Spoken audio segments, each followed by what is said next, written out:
Hola, hola, hola, hola, muy buenas noches. ¿Cómo le va? Estamos arrancando un nuevo programa de MQS por la pantalla de Canal 9. Hoy tenemos de invitado a Andrés Lablunda, así que fuerte el aplauso para el diputado. Gracias, Andrés, por venir. Vamos a arrancar rapidito. Primero voy a mostrar el look que me armó mi amigo Miguel Cicotelli de UAB. Quiero decirles que sábado, viernes y sábado está el showroom. Creo que este fin de semana va a estar abierto el domingo también, porque es fin de largo. Es en la calle Monroe, 5796. Y segunda prenda, 50% de descuento. Así que miren el look espectacular. Hermoso. Bueno, también está, mira, también están ahí los amigos de Mistral que me dieron ahí las zapatillas para combinar. Y miren lo que es mi amiga Grace Koch. Bravo, hermosa, bien, diosa ¿Cómo total. andan? Muy ¿Todo bien. bien? ¿Cómo andás, Un placer amiguita? estar acá, como Besito siempre. así. Gracias por venir y ya No, vamos a por estar favor. arrancando. Fede, Dale, querido. los que quieran contratarlo, cumpleaños de 15, despedida soltero, comunión, lo que sea. Casamiento, fiesta Federico Fune, DJ Artist. Le escriben por Instagram, lo contratan y él le anima la fiestita. Gracias. Andrea, querido, gracias por venir. Un lujo. A ustedes Un por la lujo. invitación. Escúchame, sos contador Sí, de la y, universidad, y licenciado en administración. sí, de la Universidad de Mar del Plata, donde viví muchos años. Sí. Es una ciudad muy linda. ¿Y por qué te decidiste en política? No, bueno, mi historia, circunstancias.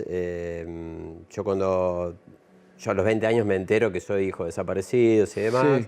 ¿Cómo fue que te enteraste? Ahora quería ir. Y esa después historia te es voy a larga, preguntar. pero bueno, me entero por una prima biológica. Yo no sabía ni que era adoptado. Vos tenías otro nombre, te Otro- llamabas Mauro. Exactamente.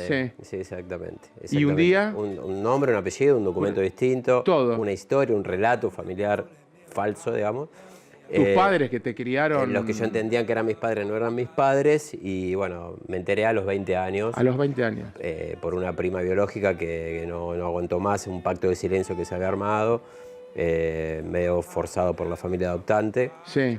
Y me entero que soy adoptado, que fue el golpe más grande que para mí en ese momento. Sí. Y también me entero que soy hijo de desaparecidos. Estamos Sí. hablando fines de los años 90. Te digo, Sentiste- para poner en pero contexto. ¿Sentiste cuándo. como una decepción de tus padres adoptados? ¿O No, después supiste entender el por qué? Sí, hay un montón de argumentos. Que era para protegerte o cuidarte, Hay un te montón de habrán criado y argumentos. amado de la misma forma. Que otro, que un hermano y otra hermana que yo Exactamente. tuve. Sí, sí. El tema es que no hay ni rencor ni decepción. Hay un profundo dolor a no haber tenido posibilidad de saber mi verdadera historia. Sí. Porque bueno, yo me crié siendo otra persona, ¿no?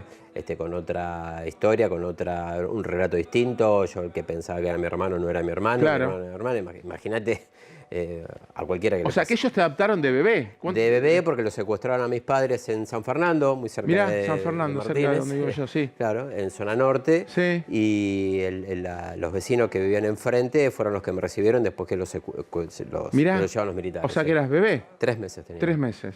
Y después se van a vivir a Mar del Plata y ahí yo me crié en Mar del Plata. Y bueno, cuando yo tuve acceso a mi verdad, empecé a reconstruir la historia, obviamente en otro contexto de país, donde la memoria de Sí. verdad y justicia no era una política de Estado, Claro. donde la impunidad reinaba y los militares no estaban condenados, Claro. estaban en la calle.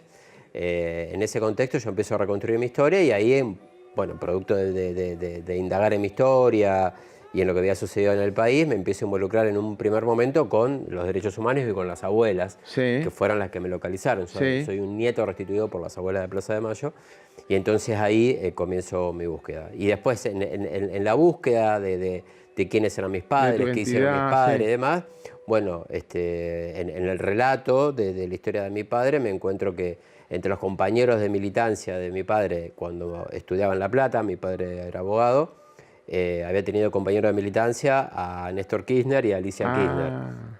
Entonces, bueno... Bueno, eso ya lo venían los genes. Claro, Fíjate ya- que ya tu papi y tu papá. Sí, sí, mi estaban- papá, ambos dos militantes Claro. políticos. Ah, los dos. Sí, sí, militantes políticos del peronismo. Ah. Mi mamá, aparte de licenciada de Ciencias de la Educación, mi padre abogado, pero militantes peronistas los dos y secuestrados por la dictadura Sí. cívico-militar. Entonces yo cuando empiezo a reconstruir mi historia me encuentro con esos relatos, esas historias.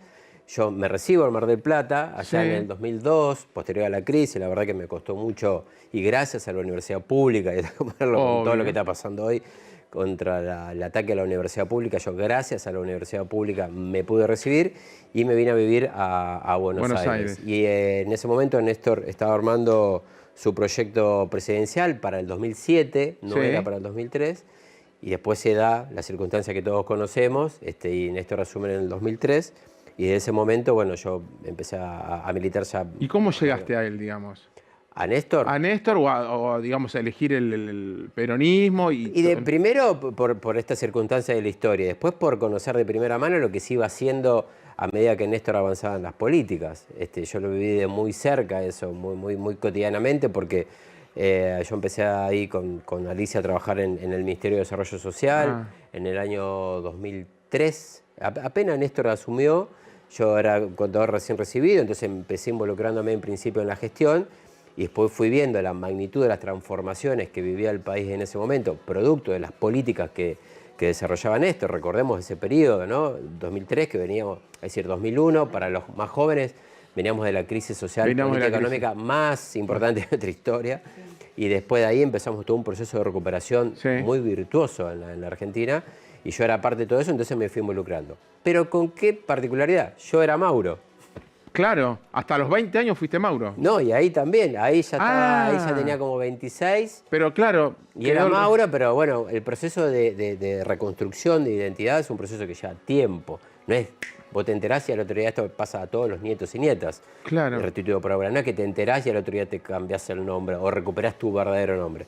Es un proceso en la subjetividad que tiene que ir trabajando y asimilándolo. Y vos también, como internamente. ¿A vos te afectó? Claro, internamente. Entonces, allá por el 2008 recién, bueno, ahí yo ya dije, bueno, no da para más esto, ya internamente ya me sentía muy conflictuado con esto de llamarme de una manera, pero sentirme otro, ¿no? Son procesos difíciles de describir y capaz que en muy poco tiempo también da para un programa entero esto. Sí. Porque el tema de procesos de identidad y toda la tarea de las abuelas es para, no sé, muchos libros y películas. Sí. Pero bueno, en ese marco yo ahí decido recuperar mi verdadero nombre, el que tuve hasta cuando yo tenía 3 meses de edad. Claro. Y bueno, a partir de ese momento, del 2008 hasta hoy, es que me sigo llamando Andrés Lablunda. Che, Andrés, ¿y cómo la ves cómo ves la política de Milei hoy en día? Y en principio, bueno, mirá, ya si empezamos con lo de Memoria y Verdad y Justicia, fue un lugar donde él lo atacó desde el primer día con todo el discurso negacionista, ¿no? Sí. Que tiene un sentido, ¿no? Antes de salir al aire charlábamos esto del modelo económico, ¿no? Sí. Pero ¿no sentís que algo, qué hizo bien para vos Milei? No, para mí nada. Nada, o sea, de que llegó... No puedo decir, ojalá pudiera reconocerte algo, pero para los sectores populares mayoritarios, nada, sí, creo que... El ajuste que sí, y el ajuste, ahí lo tenés los jubilados, suicidándose. No se sabe esto, pero hay una cantidad de suicidios de los jubilados terrible. Es decir, el ajuste más brutal de la historia, hablando de... Él dijo. O sea, él dijo bien, en campaña que lo iba a hacer contra la casta. Para zafar. Claro, pero la casta no eran los jubilados. Exactamente. Ahí hubo Él dijo que el ajuste iba a ser para la casta. Para la casta, y bueno, ¿qué es la casta? La casta terminó siendo el trabajador, el estudiante, el profesor universitario, el jubilado. Los jubilados sufrieron el ajuste más brutal de toda la historia. Sí. El 30% del ajuste recayó sobre los jubilados. Y ponele, ¿no? Estábamos hablando de tu nombre, que recuperaste tu nombre. ¿Recuperar el nombre fue también recuperar una parte de tus padres? Claro, sí. Y he recuperado el todo de mis padres, porque ahí me empecé a entender que mis padres y mi mamá y mi papá viven en mí. El tema era redescubrirme y encontrarlos dentro mío, ¿no? Es una búsqueda, como tenemos todos, ¿no? Sí. Pero reencontrarte en una identidad que fue robada, ¿no? ¿En algún momento te enojaste con tus papás adoptivos? No, ese sentimiento no, pero es por mi personalidad, no. Sí, decepción. Hoy, por ejemplo, sí, una decepción, sí, ¿por qué no fueron con la verdad? ¿Y hoy cómo estás con ellos? ¿Hoy? No, hay distancia. Hay distancia. Sí, hay por distancia. Eso, por todo esto. Sí, porque ellos no pudieron, no supieron. Pero por ahí es la forma de no saber cómo manejarlo, es muy para protegerte. Mirá, por eso no es en contra de ellos la decisión que yo tomé. Porque yo tampoco soy quien para juzgar. Aparte, en ese contexto, en los años 80, todo el tema de las adopciones no se maneja como se manejaba hoy, la identidad no era un derecho, ¿no? Antes se justificaban hasta las adopciones diciendo, bueno, va a estar mejor porque está mejor económicamente esta familia que lo puede criar, pero la realidad es que la identidad es lo más importante que tiene una persona. Claro que y sí. haberlo vulnerado está mal. ¿Y alguna vez imaginaste cómo habría sido tu vida si tus padres no hubieran desaparecido? Sí, a veces me imagino, igual Mirá. no me enrosco, es buena pregunta, no me enrosco mucho porque es contrafáctico Claro. y trato de vivir el presente en base a mi verdadero pasado, pero sí, bueno, ¿qué carrera hubiese elegido? Claro. ¿Qué formación? ¿Qué estaría leyendo si mis padres estarían en vivo? O no sé. Porque eso fue, cuando vos te enteraste y vino tu prima, me dijiste. Claro, yo estaba en la mitad de la carrera. Claro, eso te Me tiró esa enganchó bomba y ahí tú. Claro, me enganchó a la mitad de la carrera. ¿Y qué te dijo ahí? Y ahí me dijo todo, claro, me dijo que era adoptado, dijo desapareció, Adoptado, me todo, claro, o sea, y me agarró a la mitad de es la un carrera. tsunami. Sí, un tsunami. Sí. Un tsunami, pero traté de, como me ha costado mucho la carrera, Sí. digo, bueno, termino la carrera y después veo qué hago. ¿Pero y era la tu prima llevé. de sangre o Mi tu- prima de sangre que como, porque en sí a mí las abuelas me localizan en el 84. Sí. Pero yo tenía 7 años en ese momento. Entonces las dos familias acuerdan no decirme nada en ese momento y postergar la decisión para más adelante. Pero ese más adelante Claro. se fue en el tiempo Claro. porque pasaron como más de 15 años después. Tengo consejitos. Odontología y estética orofacial, doctora Giselle Fernández. Un espacio pensado para que vuelvas a sonreír desde el primer momento, brindando atención personalizada en tratamientos de odontología estética y armonización facial, combinando salud, estética y bienestar para resaltar tu mejor versión. Se nota que tenés cada vez menos pelo. Capilea tiene lo que necesitas. Implante, PRP capilar, mesoterapia y un equipo de expertos que te ayudarán a verte y sentirte bien. Mira. Tomo nota. Miles de pacientes ya recuperaron su pelo en Capilea. Nuestro equipo médico evalúa tu caso y diseña un plan personalizado para vos. Agenda tu diagnóstico sin cargo. Capilea, expertos en pelo. ¿La política de derechos humanos quedó demasiado identificada con el kirchnerismo o no? Pasa que el kirchnerismo hizo de la memoria y verdad y justicia una política de Estado. Ahora bien, y esto es importante que se sepa, Sí. los derechos humanos no son ni de izquierda ni de derecha. Es un patrimonio de todos los argentinos y argentinas que debemos cuidarlo y protegerlo, ¿no? Porque hay un consenso democrático que Milei vino a intentar traspasarlo. ¿Para qué? Para intentar desarrollar una política muy represiva, como la que intenta hacer, pero los límites del consenso democrático y el nunca más le pusieron un freno a eso. Entonces, digo, a ver, durante la presidencia de Néstor y las dos de Cristina, se hizo de la memoria y verdad y justicia, que estaba solamente de la mano de los organismos de derechos humanos, o si se quiere, o con un primer fuerte impulso durante el gobierno de Raúl Alfonsín, ¿no? Por el impulso de las juntas y demás.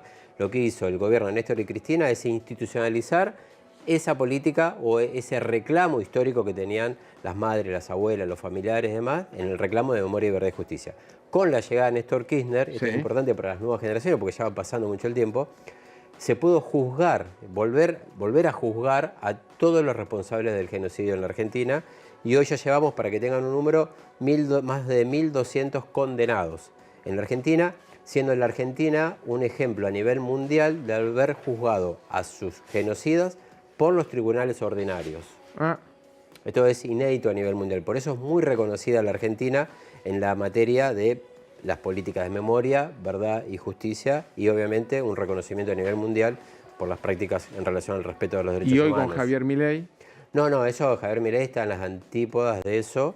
Ha desarrollado toda una política negacionista, de reivindicación de esos hechos durante la dictadura, pero la mejor respuesta la dio la propia sociedad, porque el último 24 de marzo fue muy masivo, y notamos una adhesión altísima por parte de toda la sociedad, yo te diría casi el 70% de la sociedad. Yo recorrí muchísimo la plaza el último 24 y uno veía a las familias de todas las clases sociales, durante casi 10 horas, porque empezó como a la mañana y terminó a última hora la jornada en la plaza, y fue multitudinario, no solamente en la Ciudad de Buenos Aires, sino en todo el país. Con lo cual, ahí digo, no es solamente una cuestión del kirchnerismo o no kirchnerismo. Acá la política de memoria y verdad y justicia es un patrimonio de los 45 millones de argentinos. Así que debemos cuidarlo, cuidarla. Hablando de la ciudad de Buenos Aires, ¿por qué el peronismo no gana en la ciudad?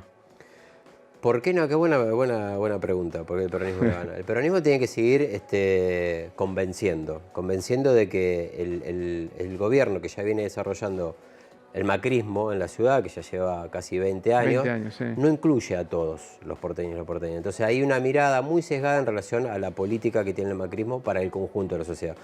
Hay grandes sectores de la sociedad descuidados con la política del macrismo, en lo que es la vivienda, que es uno de los temas más acuciantes que tenemos en la ciudad, la integración de los barrios populares. Hay un discurso que, ahora no sé si vieron por todos lados el discurso de ley y orden, ¿no? Ley y orden, ley y orden, ley y orden. Nosotros estamos sosteniendo que ese discurso de ley y orden es un discurso de odio. Sí.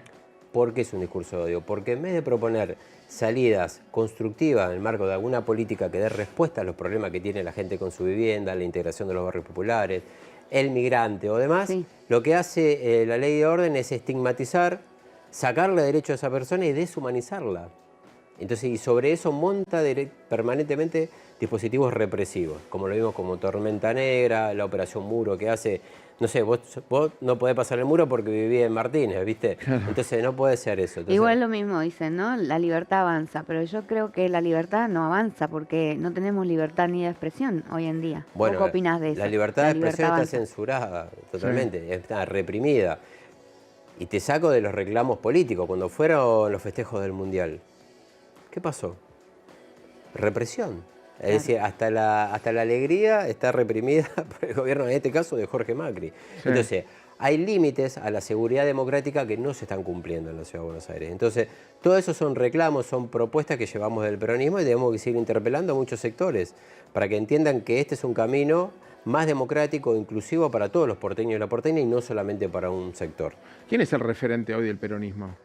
El peronismo, por ejemplo, no sé, en la legislatura somos un bloque de 20, somos la primera minoría y tenés ahí representadas las tres principales expresiones del peronismo en la ciudad, que es Juan Manuel Olmos, si querés con nombre, ¿no? Juan Manuel Olmos, Víctor Santamaría y Mariano Recalde, que es el espacio que yo represento, ¿no? en la ciudad.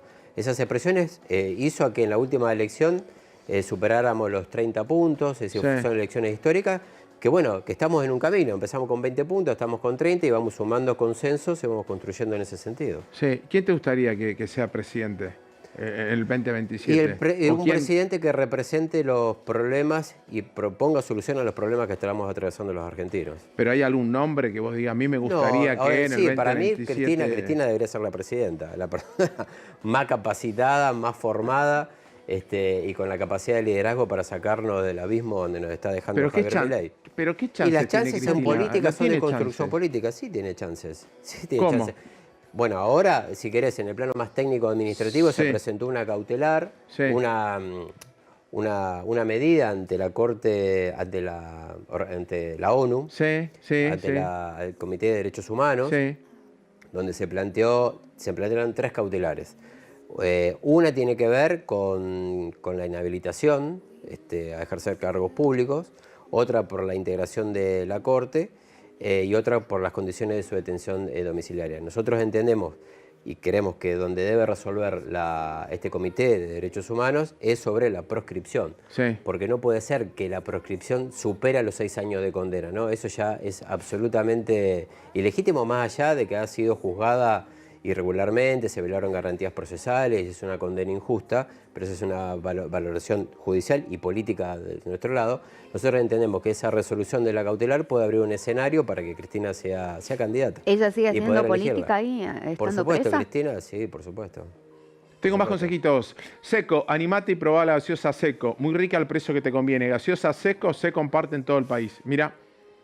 Hoy hay que buscarle la vuelta. Animate a cambiar y probar una gaseosa tan rica que nos gusta a todos, a un precio que conviene y sin dejar de elegir. Gaseosa Seco. Se comparte en todo momento. Se comparte en todo el país. Desde hace 80 años brindan la mejor calidad en agua y soda en Zona Norte. Martínez, la más rica, tenés que probarla. Soda-Yomi. El número de teléfono es 4798-3050. Gracias, Cristian. Gracias, Nicolás. Taglio, 20 años ofreciendo el mejor servicio y la mejor calidad en venta y alquiler de trajes de etiqueta. Taglio Trajes, locales en Morón, Monte Grande y Lomas de Zamora. tagliotrajes.com.ar. Tenemos un jueguito, Andrés. Dale, a ver. Para este no te lo había anticipado. Dale, a ver. ¿Verde o rojo?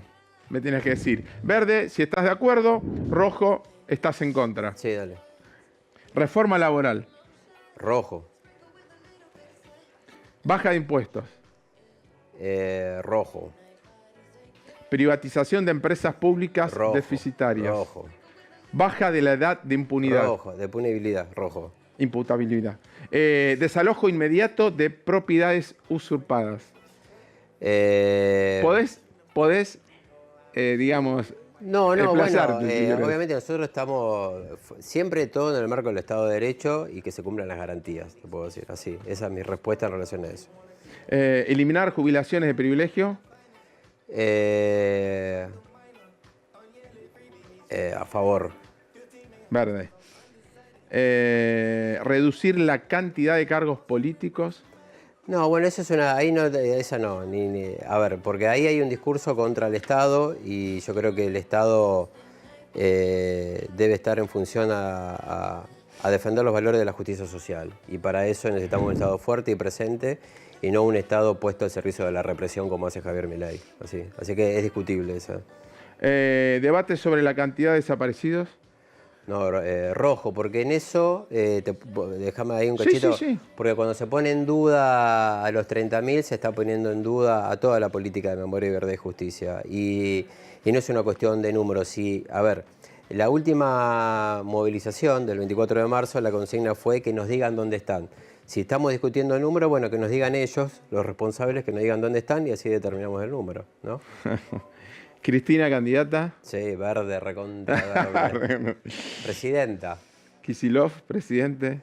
Eso se va a dirimir en una paso, si quiere ser él, que Amarillo. no sea, pero... No, yo estoy a favor de Cristina. Sí, así. Bien. Andrés, querido. Bueno, Gracias dale. por venir a MQS. Dale, listo. Un placer. Gracias. No se vayan, que ya volvemos en 2 minutitos.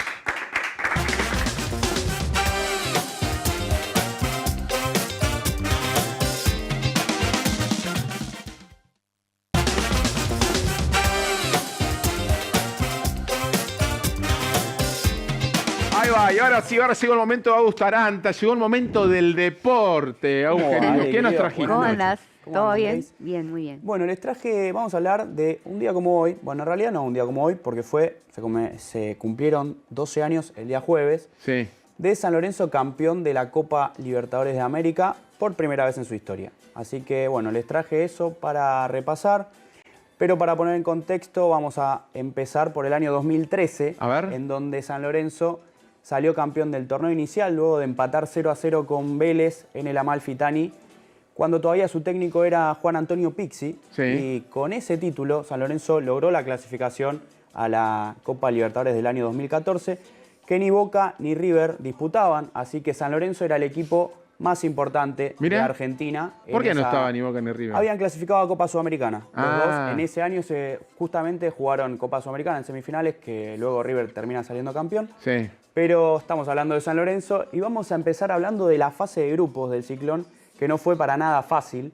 San Lorenzo compartía grupo con Botafogo de Brasil, Unión Española de Chile Sí. y Independiente del Valle de Ecuador, un rival durísimo, y le costó mucho la fase de grupos. Terminó avanzando como uno de los peores segundos de la Copa Libertadores y definía todos los partidos de visitante hasta la final. Vamos a repasar rápidamente. Sí. En octavos de final le tocó Cruzeiro de Brasil, fue empate en el global y ganó por penales con un Torrico estelar atajando 2 en esa tanda de penales. Luego en octavos de final dije Gremio, Cuartos. en cuartos de final le tocó jugar contra Cruzeiro. Cruzeiro. Ahí avanzó por el global, ganó 2-1. Y en semifinales le tocó Bolívar de Bolivia y le ganó 5-0 en el gasómetro. Fue un baile impresionante y después fue con suplentes a jugar en la altura y perdió 1-0. El único partido que perdió en esas fases eliminatorias.